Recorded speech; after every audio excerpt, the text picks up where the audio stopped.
Bismillahirrahmanirrahim. Assalamualaikum warahmatullahi wabarakatuh. Selamat pagi anak-anak kelas 5. Semoga hari ini masih dalam lindungan Allah Subhanahu wa taala, dalam keadaan sehat walafiat tanpa kekurangan suatu apapun.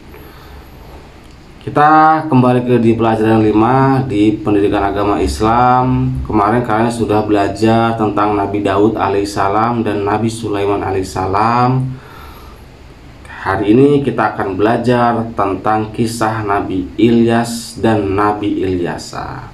Sebelum kita mulai, mari kita berdoa. Mudah-mudahan kalian paham, mudah-mudahan kalian mengerti, dan mudah-mudahan kalian tetap semangat belajarnya. Anak-anak, kita membaca surah Al-Fatihah.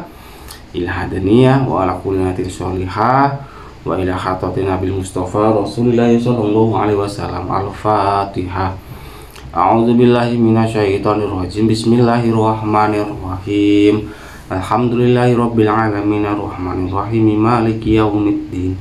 Iyyaka na'budu wa iyyaka nasta'in ihdinas siratal mustaqim. Shiratal ladzina an'amta 'alaihim ghairil maghdubi 'alaihim waladdallin. Amin. Pendidikan agama Islam, kisah Nabi Ilyas dan Nabi Ilyasa, pelajaran 5 part 2, kelas 5 Markibah. Mari kita belajar. Yang ketiga, karena kemarin sudah yang pertama Nabi Daud alaihissalam, yang kedua Nabi Sulaiman alaihissalam, sekarang yang ketiga yaitu Nabi Ilyas alaihissalam. Nabi Ilyas adalah keturunan keempat dari Nabi Harun. Nabi Harun itu masih saudara dengan Nabi Musa. Ia diutus oleh Allah Subhanahu wa taala kepada kaumnya Bani Israel yang menyembah patung berhala bernama Baal.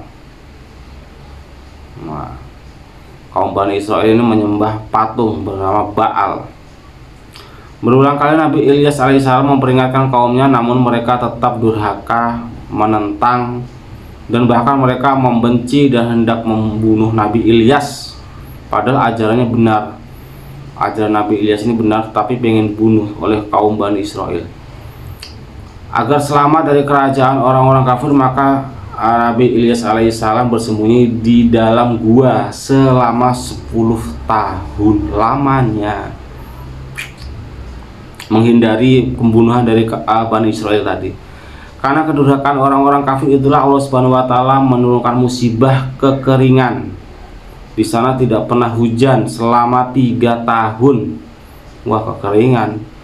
Akibatnya banyak tanaman dan binatang ternak yang mati karena nggak ada air, serta banyak pula penduduk mengalami kelaparan karena tumbuh-tumbuhan juga nggak tumbuh, ya kan, pohon-pohonan segala macam nggak tumbuh ya karena nggak ada air, karena kan kekeringan,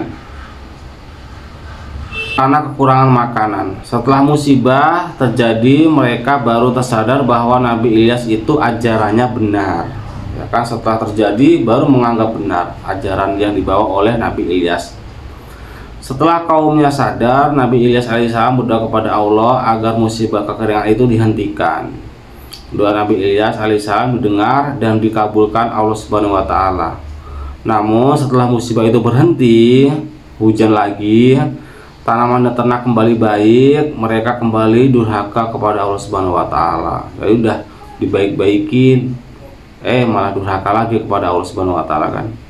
Akhirnya kaum Nabi Ilyas alaihissalam kembali ditimpa musibah yang lebih berat daripada sebelumnya. Yang sebelumnya kekeringan, tidak pernah hujan selama 3 tahun, yaitu gempa bumi yang dahsyat sehingga mereka mati bergelimpangan. Nabi Ilyas alaihissalam dan orang-orang beriman lainnya selamat. Hanya orang beriman dan Nabi Ilyas yang selamat, sebab mereka telah pergi dahulu meninggalkan negeri itu. Jadi sudah punya firasat dari Allah atau sudah diberi firman, diberi wahyu oleh Allah sudah meninggalkan negeri itu, ingin menghukum orang-orang yang durhaka, sudah dibaikin sama Allah durhaka, akhirnya ditimpa gempa bumi. Tapi Nabi Ilyas selamat dan para pengikutnya atau kaum yang beriman.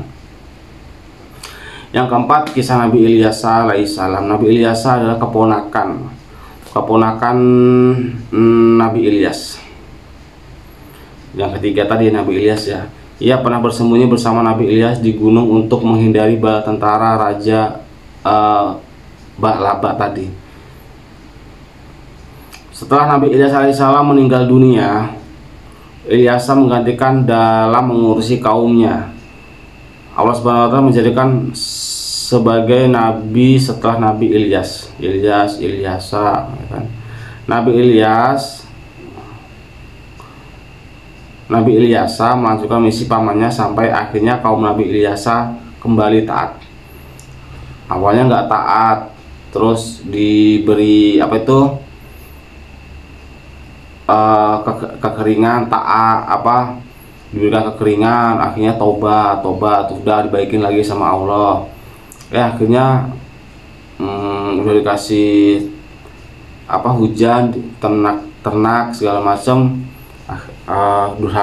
durhaka, akhirnya dikasih gempa bumi. Terus ini kepemimpinan Nabi Ilyas meninggal, digantikan oleh Nabi Ilyasa, taat lagi. Bani Israel hidup rukun, tentram, makmur karena berbakti dan bertakwa kepada Allah Subhanahu wa Ta'ala. Akan tetapi setelah ia wafat, setelah Nabi Ilyasa wafat, kaum Bani Israel kembali durhaka kepada ajaran Allah Subhanahu wa Ta'ala yang dibawa oleh Nabi Ilyasa. Berarti tadi yang meninggal Nabi Ilyas ya, yang dibawa Nabi Ilyasa. Hari demi hari mereka semakin kufur kepada Allah, kufur nikmat, karena sudah diberi nikmat Allah malah kufur. Pada akhirnya Allah Subhanahu wa Ta'ala melenyapkan kenikmatan dan kesenangan hidup kaumnya, sehingga jadilah mereka dilanda kesengsaraan. Tobat, maksiat gitu kan. Pada saat-saat seperti itulah lahirlah Nabi Yunus. Nah, jadi setelah Nabi Ilyas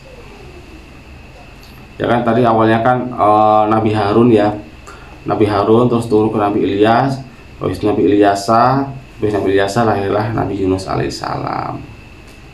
Nah, apa yang bisa kita ambil keteladanan dari Nabi Ilyas dan Nabi Ilyasa? Yang pertama adalah senantiasa sabar menghadapi kaumnya, walaupun tobat maksiat.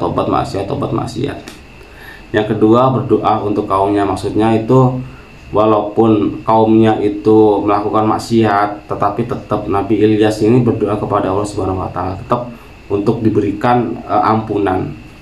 Luar biasa loh, sudah dizolimi atau sudah dikhianati, sudah dibohongi, tetapi tetap masih berdoa untuk kebaikan ya. Ini untuk kebaikan loh. Nabi Ilyas itu berdoa untuk kebaikan, kan akhirnya diberikan nikmat lagi kan sama Allah Subhanahu wa Ta'ala. Nabi Ilyas alaihissalam yang pertama adalah ketaatan kepada Allah Subhanahu wa Ta'ala. Yang kedua, menciptakan kaumnya hidup rukun, tentram dan makmur, walaupun pada akhirnya kufur nikmat lagi atau mengekang lagi, lupa lagi ya. Akhirnya diteruskan oleh Nabi Yunus alaihissalam. Sayangnya Nabi Yunus tidak ada dalam pelajarannya. Nah, kisah Nabi Ilyas alaihissalam itu terdapat dalam surat As-Saffat, surat ke-37 ayat ke-123. Nah, nanti bisa kalian lihat. Sedangkan Nabi Ilyasa ada di surat Al-An'am, surat yang ke-6 ayat ke-68. Terima kasih anak-anak.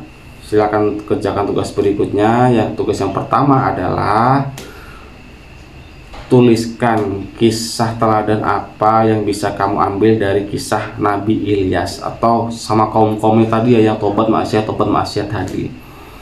Kalian tulis, kalian foto, kalian upload. Nah, yang kedua, kisah teladan apa yang bisa kalian ambil dari kisah Nabi Ilyasa ya, sama kan tadi juga tobat maksiat juga, tetapi meskipun itu tetap mendoakan yang terbaik. Kalian tulis, kalian foto, kalian upload di link. Waktunya lama sampai jam 6. Oke anak-anak, semoga kalian paham, semoga kalian mengerti. Terima kasih, silahkan kerjakan tugas berikutnya. Terus semangat, kurang lebih mohon maaf. Wassalamualaikum warahmatullahi wabarakatuh.